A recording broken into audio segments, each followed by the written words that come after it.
আমাদের সনাতন ধর্মকে অপমান করার জন্য জিতেন জ্যোতি তোমায় জানাই হায় হায়। আমাদের সনাতন ধর্মকে অপমান করার জন্য জিতেন জ্যোতি তোমায় জানাই হায়।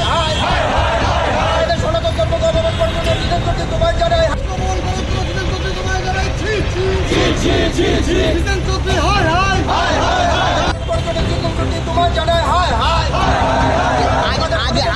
আগে করবো তোমায় জানাই তোমায় জানাই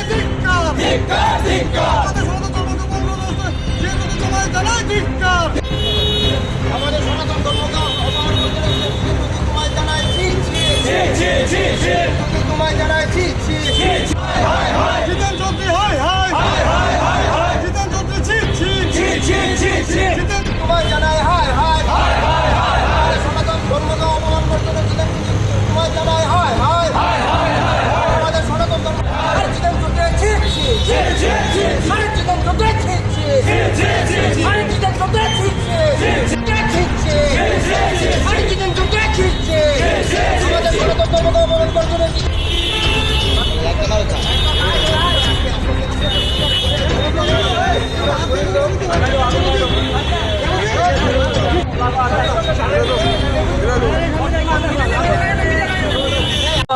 বামফ্রন্টের বিধায়ক জিতেন চৌধুরী মহোদয়ের একটা বক্তব্য, যে বক্তব্যে উনি বলেছেন যে প্রাচীনতম কালে নাকি ব্রাহ্মণদেরকে যদি গো মাংস না দেওয়া হতো ভোজনের মধ্যে, তাহলে নাকি ওই ভোজন নাকি অসমাপ্ত থাকতো। তো আমরা আজকে আমাদের এই রাজ্যের জাগ্রত হিন্দু হিসেবে এবং যুব সমাজ যারা সনাতনী ধর্মে আমরা বিশ্বাসী, আমাদের সবার শুধু একটাই প্রশ্ন হয়ে গেছে যে উনি এই তথ্য কোত্থেকে পেয়েছেন। উনি বলেছিলেন যে প্রাচীনকালে যারা ব্রাহ্মণ ওদেরকে নাকি জিজ্ঞেস করলে নাকি এই তথ্য পাওয়া যাবে, কিন্তু আমাদের বিশ্বাস আমরা কখনো এরকম কোনো তথ্য আমরা পাইনি।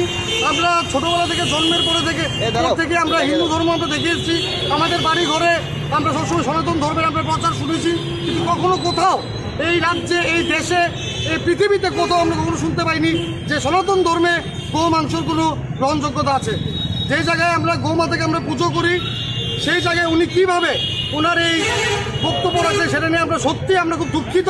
এবং আমরা খুব তাতে আমরা কী বলবো, আমাদের যে বিক্ষোভ, এটা একটাই কারণ যে উনি আমাদের এই ভারতবর্ষে থেকে ওনার এই যে মার্ক্সবাদী চিন্তাধারা, উনি যেটাকে উনি আমাদের ভারতবর্ষের যে সংস্কৃতি, আমাদের যে ঐতিহ্য সংস্কৃতিকে, আমাদের ধর্মকে উনি যেভাবে আঘাত করার চেষ্টা করেছে, সেটাকে আমরা ধিক্কার জানাই, আমরা ছি জানাই। এবং আমাদের এই বিক্ষোভের যে কর্মসূচি, এটার উপর ভিত্তি করে করা হচ্ছে। নাম? আমার নাম পদ্মনাভ সাহা, আমি একজন হিন্দু।